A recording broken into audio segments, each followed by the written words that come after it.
Welcome to enVisioning Success, the weekly podcast that's your prescription for business clarity.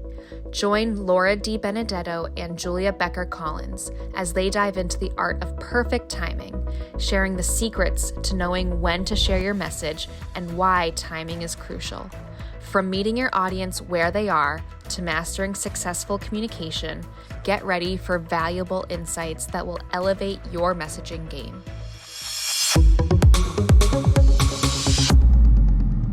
Hey everybody, this is enVisioning Success. My name is Laura DiBenedetto. I'm joined with Julia Becker Collins. The show is all about helping you make a ton of money and have fun while you do it. So today we're talking about something pretty awesome. Perfect timing, knowing when to share your message. Timing is important. So we've been talking about what to say to your avatar in the last couple episodes. We'll be talking about the next one as well. You can't just, do the whole buy my stuff. That doesn't always work. I had it work exactly once in my career, and it's been 25 years. So the odds are not in your favor. So there's some debate, and we were talking about this in the green room, which kind of makes me laugh a little bit, like timing. Julia wasn't so convinced there's a lot of meat on the bone. I'm convinced there is. So let's see who's right. This could be a 5-minute episode. It could be a 25-minute episode. Nobody knows. But you do, because by the time you're listening to it, actually has a timestamp. But it's a mystery to us currently. So let's see what happens. As a reminder, please like, share, subscribe, and leave us a rating or review. It really helps us to bring this show to you for free and to other people. We really appreciate it. If you're looking for an evaluation of your marketing and your sales strategies, we'd love to do that for you for free. Just reach out. You can go to vision-advertising.com. We'd love to help you. But other than that, let's get into gnawing on the meat on the bone and see how much there is. So the topic today, perfect timing, knowing when to share your message, is all about sharing insights on why timing is crucial and how to nail it. So here's my thought process on this. You're going to intersect with people at different moments in their lives. And when you intersect is not always going to be the right time. I think that you need to get ready and intersect with these people prior to that moment and have a lot of built trust that you can leverage later. So, let's go with the wedding cake example that we keep beating like a dead horse. I'm apparently just needing some sugar in my life. You're so sweet. You are the nice one out of the two of us. I am the nice one until I'm not. I mean, I'm usually nice mommy. Sometimes I'm mean mommy. Those are stories for another episode. Indeed. We keep promising to like really dish the dirt. We haven't done it yet. We're going to have like just a dirt episode. Anyway, so thinking about like wedding cakes and stuff, right? If you really want to get in front of the bride, who's usually the one picking out the wedding cake, it's, grooms or whomever don't usually get involved, right? You're going to want to be marketing to the bride like way before she even gets engaged. You like, trust me, she knows that she's going to need a cake someday, right? So if you want to sell a cake to her and all the layers and all the stuff, you're going to need to do the storytelling like we talked in the last episode. You're going to have to give her all kinds of interesting content to make her dream and get excited and really show off how great you are. Messages that really align with where she is and what her pain points are. Maybe her pain point is, I don't want to look like a loser and have a teeny tiny little cake at my wedding. Or, maybe I need to not spend $50,000 on a cake. Whatever your message is, the timing of this is you would want to intersect with her beforehand. How do you know when that is? You don't. So how do you do it? You do a lot of consistent marketing. Right. And thinking about the pain point, you need to figure out what differentiates you in the marketplace. If you're an allergen-friendly bakery, then that's what differentiates you. If you specifically do cupcake towers, then that's what differentiates you. If you do ice cream cakes as wedding cakes, then that's what differentiates you. So trying to consistently portray that in your marketing. Right. And in the case of wedding cakes, blah, blah, blah. I think the Abba Dabbas add some seasoning to the show, Julia. Keep it up. It's the salt on my salad. It's great.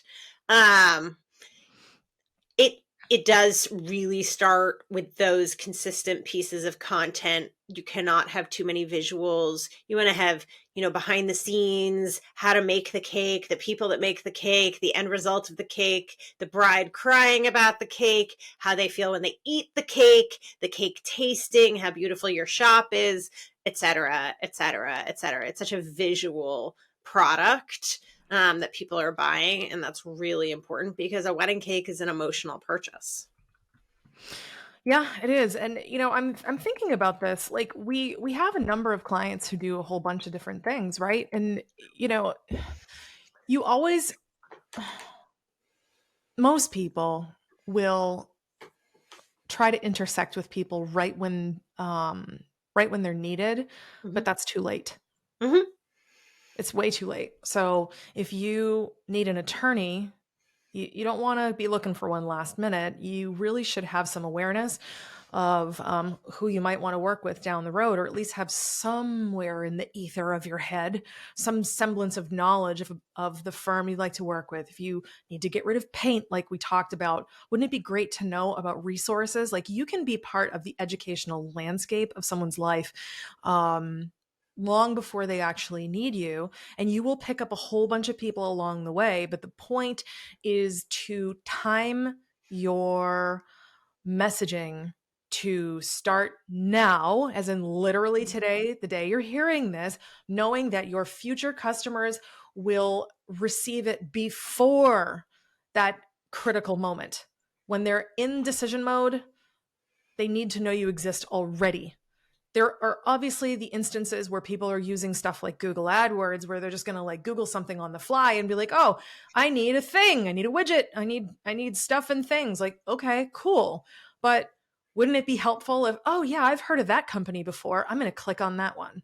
And really remembering that anything external that's said or spoken or shown about your company is part of your marketing and your branding. And in a previous episode, we did talk about what is a brand and why branding is so important. And one of the things we talked about in that episode was, like we've been saying, the need for consistent messaging. But, part of that is, and I believe I said it in that episode, your brand is what people say about you when you're not in the room. And this is another instance of that, because to have that consistent marketing, to have that consistent messaging, that means that it conveys at all levels. So an example is that I'm in another number of networking groups. And the hope is that not only that I would sell to the people in the networking groups, but I could also sell to their connections. And that means that they're pitching me to their connections. So for them to do that, they need to be able to understand what I do. So what I say has to resonate to them. Then they have to be able to easily reiterate that to somebody else. And then when that person goes to our website or goes to our social media or looks up our reviews, again, it's consistent across the board. Mm-hmm. Absolutely. I think I mentioned this before in a previous episode. Getting your messages across, it's important, but it's not always the problem you solve. Sometimes it's how you make people feel. Mm-hmm. And if you're going to be their hero for whatever problem you want to solve, that's a good thing too. I remember for years, my mom would tell people, Laura does websites. And yes, I do, but like 40 other things too. Like that was the one she remembered. And my mom saw me as a solution to a problem that people had who didn't have a website or a crappy website. And I remember like early on, way before Julia and I ever met, my mom would hear from me, Mom, I made a sale today, back when I was an itty bitty baby business owner. And the conversation was always the same. And I trained her to do this so that my messaging to my mom sucked, which is why she spoke about me in a certain way. Be like, oh, well, what do they need? Oh, their website sucks. So we're going to start there and we're going to do some marketing, but she heard their website sucks probably 500 times. And yeah, yours probably sucks too. So let me know. But that was the starting point. And that was the main takeaway my mom got, because I wasn't careful in my messaging to her, because it's my mom, right? Like, I don't think I really need to be careful. Well, I could have done a better job because mom could have lined my pockets with loads of referrals.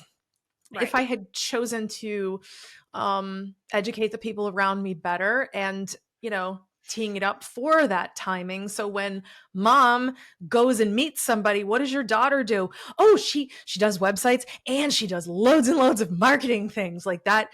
That came later once I figured it out. Yes. Now, if you ask you probably ask my mom, what does your daughter do? I don't know.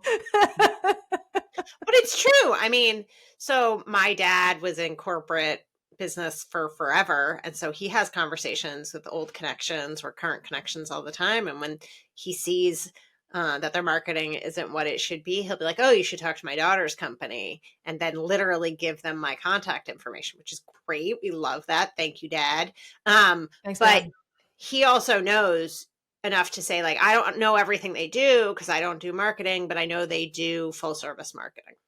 That's enough. That's really all he It needs to literally understand. is enough. Mm-hmm. But those are two really good examples, yours and mine, of having the message waiting in advance of someone at that critical moment. So when you intersect with someone, it should be earlier in the journey. So if they're going to do the 26-mile marathon, you want to intersect with them at like mile 3.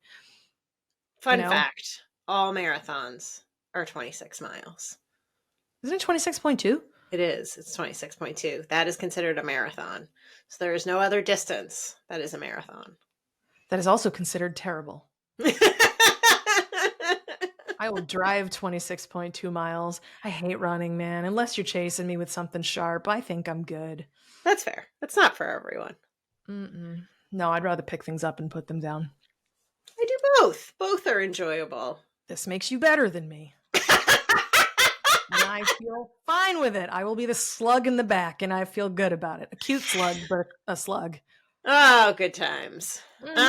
So Laura, how do you gauge when the avatar is ready to listen to a marketing message, and how do you pivot when you discover that they're not? That's a really good question. So honestly, if your avatar engages and reacts back, you can tell this through. So if it's you're using social media as your tool, it doesn't matter which one, you'll see likes and you'll see comments. Those are some of your top of the funnel indicators. Views, those top of the funnel indicators are data points. They're not necessarily reliable, factual, but they're just indicators, right? That, oh, okay, well, they're ready to listen. And if they continue to engage with you, then it's a more reliable metric. So I want to clarify what I mean by top of the funnel. If you picture a funnel, and if you're watching this, I'm going to do one with my hands. It's a funnel. It's big on the top, little on the bottom. And there's 4 separate segments. You ever like buy an actual funnel, one of those plastic dealies that you got at your house, and there's ridges on the inside and it's got the little lines of demarcation? Great. Imagine there's 4 of those. There's 4 steps in the marketing to sales conversion funnel. The first part is they need to be aware of you. That's the top of the funnel. Then they need to feel something. And that's usually where you see the very beginnings of engagement. The next segment down is like full on engagement with lots of likes and whatever. That's getting towards the bottom of the funnel. The very bottom of the funnel is conversion activities like sending you a message, filling out your form, requesting a meeting, requesting a free trial of your software solution, asking for a proposal. Like those begin the sales process. And that's where that particular funnel ends. And then another one begins. But this one, what I'm talking about here is you can gauge when they're ready to listen by numbers at segment 1, 2, 3, and 4. And if you have someone who goes from the first one, you don't know who they are, but they're just a data point of just like, oh, we had 748 views on this. Someone viewed it. Great. That's really good data. And then the next tier down, what was your influence where you could sell? Maybe someone liked it, right? That's That's going to be how they felt about it. Okay. So you'll have maybe 50 people that liked it, 3 people that commented. The people that commented, those are the people who have done steps 1, 2, and 3. And honestly, people will ignore you if they don't like your message, or even if they do and the timing is bad, you know, like I'm sure that when I scroll Instagram, it's like just creeping on me and thinking that I want to hear about like, I don't know, like homes in Costa Rica that I want to buy someday. Right message, wrong timing. I am so not ready for that right now, but it sounds good. Like, so I'm in the dreaming phase. I'm only going to like it. But when I start commenting on things, that's when I'm more eager to actually take action. And when you see these types of things, you can actually learn a lot. So you asked me such a small question, but it has such a big answer. So when you're getting all of these data metrics, right, you're always going to see, I'm just strictly using social media as an example because I can't talk about the entirety of everything without this being a 5-hour episode. Ain't nobody got time for that. So if you're looking at the very top and middle of the funnel and you're doing the awareness, the influence, the engage, and like actually following the conversion in all 4 steps, and you're noticing that you've got 10% all the way down. And what I mean by this is I'm going to use like the number 10,000, and I'm going to take away a 0 for every inch down the funnel I go. So if I have 10,000 views on a social media post, that's cool. I would hope that I'm going to see, take away a 0, 1,000 likes on it or reactions to it. And I would really like to see 100 comments on it. And I would really like to see 10 conversions from it. That's really great. So there's obviously going to be variable metrics to use, but I'm using the 10% because me and math are not friends, but just go with it. Right. So, but if you're seeing something where you have wildly disparate numbers, where you've got top of the funnel data, it's 500 times higher than the next step down, people are viewing your content and they're probably not reacting to it. Or, if your likes don't correspond to the views and there's not really like a good like to view ratio, your content might suck. That's possible. Or you haven't targeted correctly. So you have to figure that out. But then you go further down, like, okay, my like to comment ratio, lots of people like it. I wonder if I didn't do a strong enough call to action. Maybe I didn't inspire good communication about this. Okay, fine. What can I do better? You know what? I had such good views. I had such good likes. I had such good comments, but I didn't convert anything. Why? Maybe you're not intersecting with people. Maybe they're not ready to listen. Maybe the timing is wrong. Maybe your message actually sucks and it's just entertaining. So there's a lot of variables here, but the major question within that is how to pivot. It's through data analysis. We love data. Big fan of data. Yeah, we're both data dorks, but that's really that's the magic. And that's truly the answer, is to dive into the numbers and the metrics in a much more detailed way than I just laid out for you, to like really drill down and look at the story the numbers tell you and try to figure out, okay, well, this was a great piece of information. I put out one social media post, right? Nobody's going to get excited about it. Nobody's going to cry about it. So no big feelings. Okay. Nobody cares. Shh. If you use the data and read the story, it can help you plan your next social media post, your next advertising campaign, your next blog, your next press release, your next anything. Yeah. But you have to read the data, and then you have an idea of why to pivot, what to pivot, and what to pivot to. All right. Well, that was a lot of information. I did tell you it was a short question with a very big answer. A very big answer? Very, very big. I do appreciate that you went through the funnel for marketing and as it relates to sales, because I think when people think about funnels, they primarily think about sales. and in all honesty, I don't even know how many salespeople know about sales funnels. Sometimes you're just really good at talking to people and selling things. But in marketing, it's really helpful to understand, the entry point to getting a conversion, and how that holds hands with sales. And that's a conversation I have all the time with clients. We can drive all the traffic in the whole entire world to your website if that's the appropriate place for it to go. But if you don't have a sales team picking that up, what happens on the other end. So it's understanding kind of like driving through the marketing funnel. Now you've dumped into the sales funnel, but if nobody picks that up, then what happens? And I'm sure we can dive further into that at another time. Mm-hmm. Well, we're 20 minutes in. I would say there's plenty of meat on the bone today. I hate you. It's okay. You get to be right sometimes. Haters gonna hate, potatoes gonna potate. Oh boy. Speaking of dad jokes. Hey, I'm on brand, okay? Oh boy.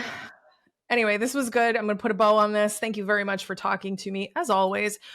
Julia Becker Collins and I, Laura DiBenedetto, we're so excited to be part of Vision Advertising and bringing the show to you for free. Get like Thor, smash some buttons, like, subscribe, share, rate, and review, please. And tune in next time. Next time, we're going to be wrapping up this month's theme. The theme this month is profitable communication and how to tailor the messages. And next episode, we're going to be talking about the trust builder, how to use your messages to become the go-to expert. And that's going to put a bow on the whole monthly series. Again, if you think your marketing sucks, you're probably right. We'd love to help you with that. We can give you a free marketing evaluation. We don't do salesy, high pressure stuff. It's just gross. So if you just want some support, we're here for you. Check us out at vision-advertising.com. I will see you next week.